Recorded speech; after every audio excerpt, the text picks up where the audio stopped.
Bem, já estão circulando nas redes as imagens da atividade do Vila Rica, um vulcão no Chile que, como podemos ver, tem apresentado atividade. Vamos aos detalhes do que se sabe desse vulcão. Para começar, bem, às vezes há períodos, não é? Em que há atividade em um monte de vulcões ao mesmo tempo. E em outras ocasiões tudo fica bem tranquilo. Desta vez, o Sakurajima, o Sakuriyama, os vulcões de Kamchatka, que também têm tido muita atividade, e o próprio Popocatépetl aqui no México. E desta vez na parte mais central, digamos assim, né? Na parte central lá do Chile, né? Ao sul de Santiago, evidentemente. Pois é, melhor puxando mais para o sul, né? Eu acho. Mas enfim, o ponto é que está nessa região. O vulcão Vila Rica é um vulcão chileno bastante conhecido, que em muitas ocasiões ele fica coberto de neve, até com geleiras, né? Mas enfim, dizem que é um lugar muito bonito, espetacular, e que dentro da normalidade desse vulcão é comum que de repente ele faça esse tipo de atividade. Também não é algo atípico, não é algo anômalo, mas mesmo assim continua sendo interessante e surpreendente. Um grande abraço à comunidade chilena e a todos que nos acompanham no sul da América, como Argentina, Uruguai e região. Evidentemente, muito obrigado. Mas bem, de um lugar que eu imagino que é daqueles obrigatórios para conhecer algum dia de verdade, esse tipo de lugar e vulcões, vamos para outros assuntos do que está acontecendo no mundo. Vamos direto para a imagem que está circulando agora. Segundo o que mostram, né? Nesta imagem que está circulando no Japão, aparecem esses ursos, não é? Que pelo que o que eles fazem é isso, bom, medir. Ou seja, realmente eles são, ou agora sim, bem intensos esses ursinhos. Quer dizer, eles são bem intensos. Porque, bom, já mais ou menos umas 13 pessoas perderam a vida no último ano. Ou seja, realmente é algo tremendo e olha só. Isso é na cidade de Utusumila, onde há relatos da polícia e de outros serviços sobre avistamentos de um urso. Desde o dia 6, mas mais ou menos querem eliminar uns 3 mil ursos porque há uma superpopulação de ursos e são ursos que, insisto, não são daqui. Em Monterrey, por exemplo, não houve ataques. Os ursos ficam tranquilos, andam e vão embora. Mas aqui, eles têm sido muito agressivos, né? Segundo o que relatam. Neste fim de semana, tudo aconteceu entre 4 e 4h30 da tarde em um bairro chamado Nikishikawa, isso em Utusumila, onde foi confirmado que um urso estava fugindo em um bairro residencial. Pois é, lá estão os ursos aprontando suas travessuras. Evidentemente é um assunto que chama a atenção naquela região do mundo.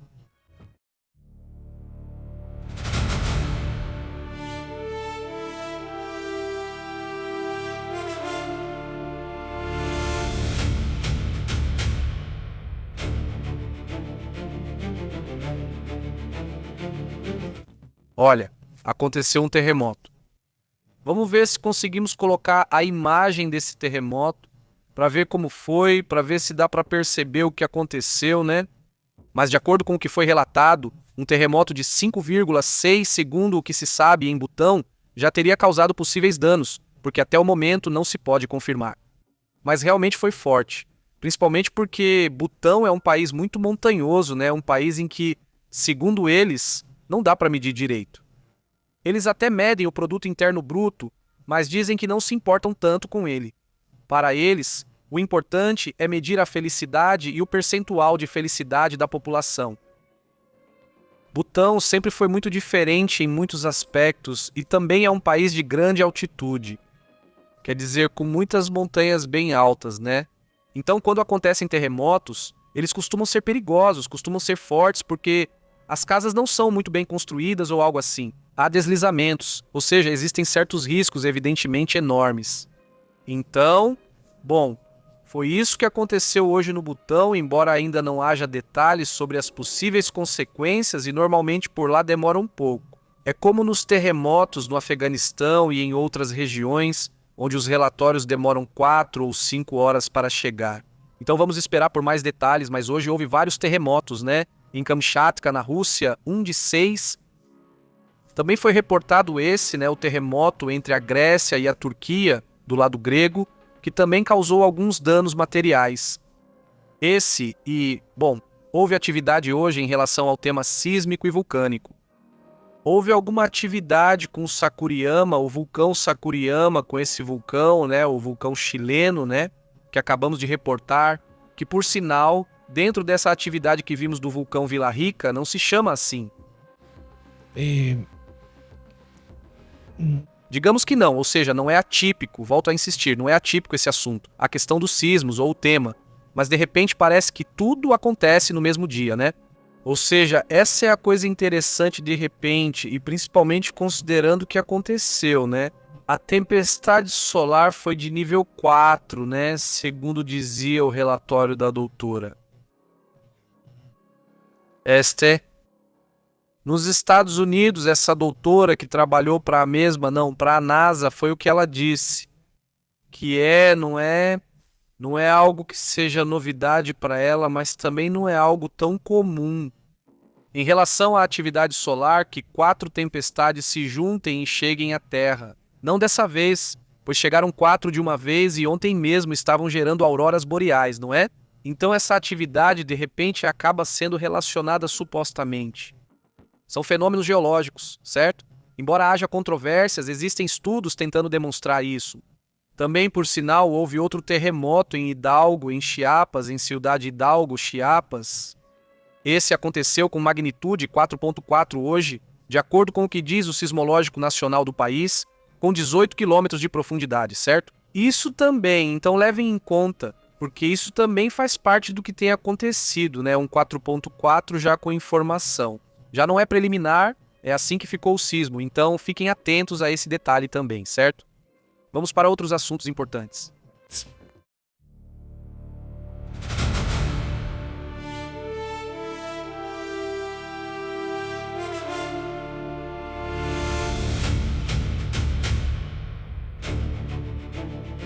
É impressionante o que está acontecendo na Rússia.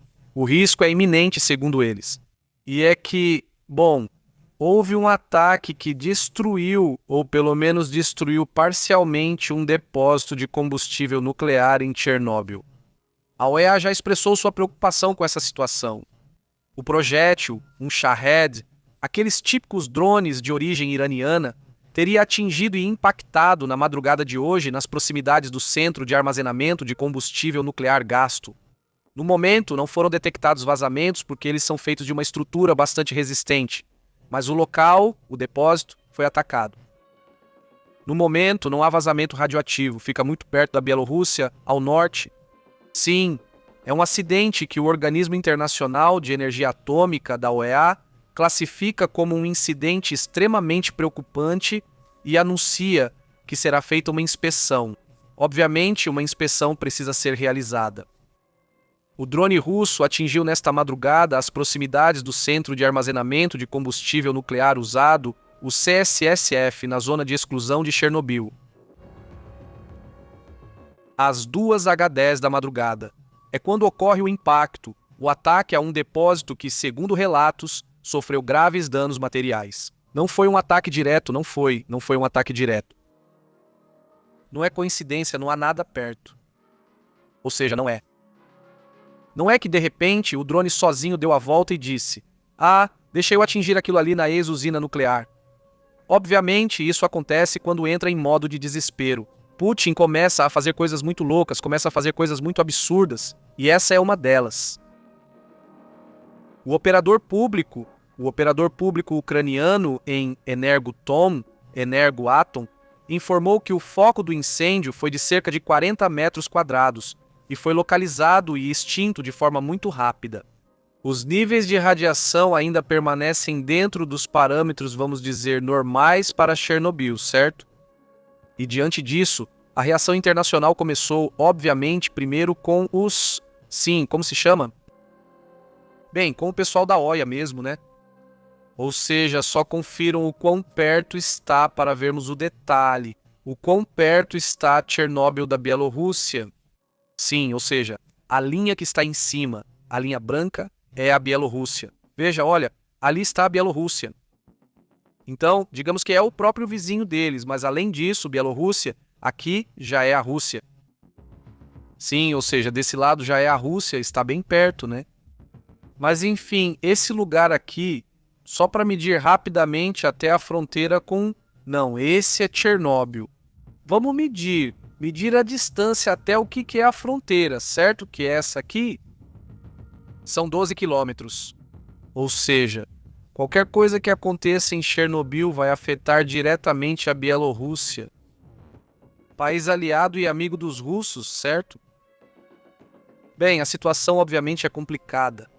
O ataque com um drone modelo Shahed, que causou danos graves e um incêndio de 40 metros, e o próprio Rafael Grossi teria reagido diante dessa situação, não é?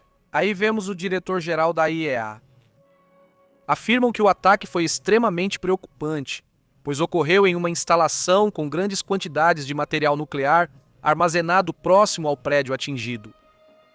Grossi aponta que os ataques contra instalações nucleares são totalmente inaceitáveis e contrariam diretamente os princípios fundamentais da segurança nuclear, os 7 pilares indispensáveis para a segurança nuclear durante o conflito armado. O chanceler ucraniano, também Andriy Sybiha, ou Sybiha, teria dito que a Rússia vem colocando em risco a região de Chernobyl há algum tempo.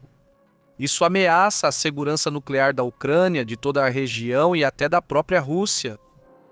Ou seja, não faz sentido atacar esse tipo de instalação, mas enfim, é a forma que a Rússia encontra de gerar medo, nessa região. O ministro da Defesa da União Europeia está se reunindo hoje para informar sobre essa situação e também sobre o desbloqueio dos 6 bilhões e 600 milhões de euros do Fundo Europeu de Apoio à Paz para a Ucrânia. Esse é um dinheiro que está congelado há algum tempo por culpa de Viktor Orbán, quando ele estava no poder. Agora ele não está mais no poder, então essa quantia de dinheiro também será desbloqueada. Mas enfim, é assim que as coisas estão também nesse assunto.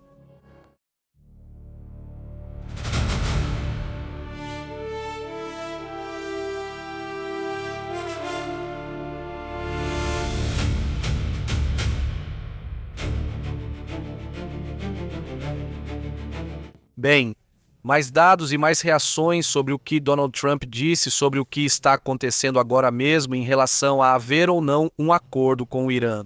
Ele diz, por um lado, que está muito perto de um acordo, que está prestes a conseguir um acordo, mas por outro lado também diz que ou eles vão conseguir o urânio ou vão conseguir o urânio. Ele garante que eles vão atrás disso. Donald Trump alerta que os Estados Unidos vão destruir o urânio iraniano, com ou sem o acordo de paz, mas eles vão acabar dando um ultimato mais uma vez, não é? Quantos ultimatos já foram dados? Porque por aqui já teve um monte de ultimatos. O presidente afirmou nesta entrevista que estão muito perto de um suposto acordo, mas exige que o Irã renuncie completamente ao urânio enriquecido. Advertiu que não vai descongelar os ativos iranianos de forma imediata, mas que poderia fazer isso no futuro. Se fizermos um acordo e formos amigos, diremos juntos, usaremos nosso equipamento, vamos retirar e destruir, seja no local ou fora dele. Disse Trump em uma entrevista à Media Press que, se não entregarem de qualquer jeito, eles vão acabar destruindo. Enquanto isso acontecia e a entrevista foi dada na sexta, mas publicada hoje, muitas coisas ocorreram ao mesmo tempo.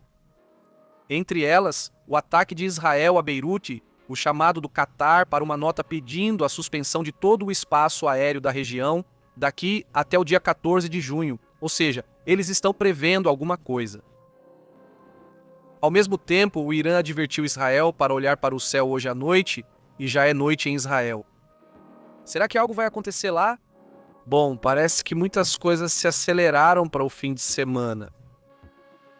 O mais contundente, do meu ponto de vista, é o que acontece entre o Líbano e Israel, e isso diretamente não necessariamente vai afetar os preços do petróleo. Se isso se mantiver só nisso e nada acontecer com os países do Golfo, então possivelmente as coisas não vão piorar tanto, não vão ficar tão graves, certo? Isso também, bem, é importante considerar. Ainda faltam algumas horas. Deixa eu ver que horas são lá no Japão, né? São 5h55 da manhã, ainda é muito cedo, são 4, imagina só. 5, 6, 7, 8, 9, ou seja, como aqui são 2h55. Lá pelas 6 da tarde o mercado já deve estar abrindo e aí a gente vê como está o petróleo. Fechou em 95 dólares quando Nova York fechou. Mas o Japão abre às 6 da tarde, mais ou menos horário do México, 5h30, 6 por aí. Mas vamos esperar até às 6, porque sempre fazem movimentos estranhos no começo. Nos primeiros minutos há oscilações, mas depois estabiliza. Para saber o que acontece, é melhor esperar até umas 6h30 ou 7 horas, quando já saberemos como está o petróleo. Se subiu, caiu, enfim. E aí amanhã, segunda-feira, Nova York já abre e é aí que... Então a gente vê direitinho. Mas hoje já temos um sinal com o Japão e com a China, e com o Japão, China, Coreia do Sul e Hong Kong também. Com isso já dá para ter uma ideia de como está o assunto. Bom, vamos para outros pontos também importantes.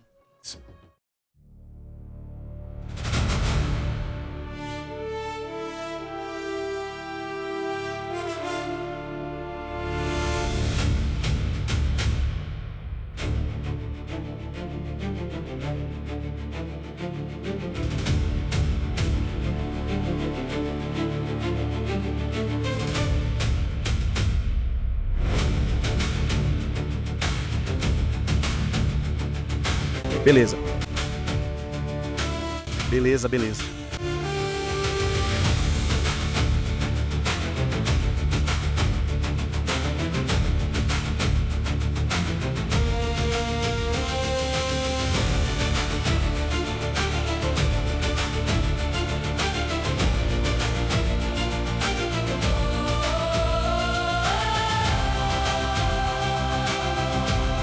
Certo, mudando de assunto, há duas questões em Israel atualmente que chamam muita atenção. Primeiro, que há um apelo por parte de Israel. Olha só que loucura, né? Ou seja, há um chamado pedindo para que os israelenses vão morar na Cisjordânia, para que assim não haja um acordo entre Palestina e Cisjordânia e eles não consigam ter um Estado ao mesmo tempo. O exército israelense está investigando. Para a polícia, né? Ou seja, uma investigação da polícia militar, porque um soldado abriu fogo na sexta-feira da semana que acabou de terminar, né? Ou seja, nesta última sexta-feira, contra um veículo nas proximidades da cidade da Cisjordânia, e foi aí que o soldado atirou no carro, nesse automóvel. Lá havia um bebê de 7 meses que faleceu e também os pais dele ficaram feridos. Eu sei. É uma tragédia horrível, não é? A investigação vai estudar o que aconteceu e por que atiraram nesse carro em que, bem, aconteceu, né? O falecimento de um bebê. Ele se chamava Sam Fat Abu Aital, o pequeno de 7 meses que estava com seus pais na região de Tel Reumeida, em Hebron. Então, realmente, a região está muito tensa, tanto por esse caso específico, quanto pelo anúncio feito por Israel de dizer: a população é preciso continuar indo para lá, não é? Imaginem só, né? Segundo o que relatam, o ministro das Finanças de Israel, Bezalel Smotrich, fez um apelo à população para se mudar para a Cisjordânia e recuperar, ou tomar, vamos dizer, uma área para que os palestinos não tenham. Assim, a chance de ter um Estado ali. Então, esse é um tema que continua gerando problemas e que, vejam, já se criticou muito Netanyahu por ter levado Israel a um isolamento, até mesmo deles próprios, porque muitos dos engenheiros que trabalham ou trabalhavam em Tel Aviv já vivem na Alemanha, já foram com toda a sua família e tudo. Ou seja, eles foram embora. Há um êxodo de muitos especialistas em áreas de serviços de tecnologia, engenheiros, etc., que simplesmente estão indo embora porque não gostam da abordagem. O que Netanyahu está fazendo e para onde leva o país? Tema muito sério.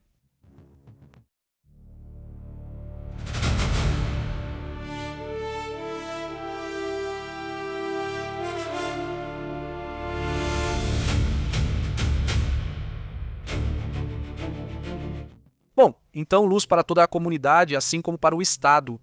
Raul Sachs diz isso. E se o que está acontecendo na Rússia já assusta muito, e se o tema nuclear ficar muito louco, isso sinceramente não bom. Não é um caminho que se deva seguir. Não dá para dizer que, em nenhum sentido. Saúde, Leonardo. Como você tem estado? Muito bom, diz Pedro. Quero saber se a Ucrânia se atacou por guerra eletrônica feita pela Rússia contra a Romênia, e se pode ter acontecido o mesmo em Chernobyl, ele diz. Olha, no caso de Chernobyl. Bem, é um míssil, é um drone deles, ou seja, é um drone tipo Shahed. Então eles simplesmente atacaram a área, ou seja, dispararam com um drone Shahed. Por qual razão? Quem sabe? Não, sinceramente.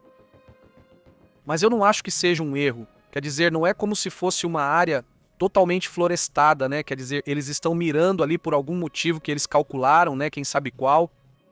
Na Romênia, a principal queixa agora são os infiltrados, não mais a guerra eletrônica. Acredita-se que tentem ou já estejam praticando guerra eletrônica. Mas como há eleições e eles estão influenciando, querem que um certo candidato, né, um bilionário que é pró-Rússia, vença, então estão fazendo de tudo para que ele ganhe. Então, evidentemente, vão haver suas trapaças por lá. Já houve detidos ontem e no fim de semana, no geral. Houve detidos porque estavam tentando fazer suas manobras fraudulentas para esse assunto. Das eleições, mas eles vão continuar tentando, com certeza. Saudações, Leonardo, como você está? Boas pérolas, saúde, ao liceu e à comunidade que chega. Obrigado por nos acompanhar. O pai de Novak, como você tem estado, Dani Daniel, tudo bem? José, também um grande abraço até Buenos Aires, Argentina. Muito bom, pai de Novak, até a Califórnia. Muito bom. Como você tem estado? Muito obrigado por esse like número 100, pai de Novak. Muito bom. Muito obrigado a toda a comunidade que já deu like. Muito obrigado por isso. Então, vejam, continuamos atualizando, continuamos analisando as informações ao vivo e vamos subindo os resumos. Então, é isso. O quanto antes, certo? O quanto antes para ter todos os relatórios prontos. Obrigado por nos acompanhar. Continuamos aqui, certo? Seguimos atentos e em breve falaremos sobre esses e outros temas. Um grande abraço e ótimo final de semana. Até mais tarde.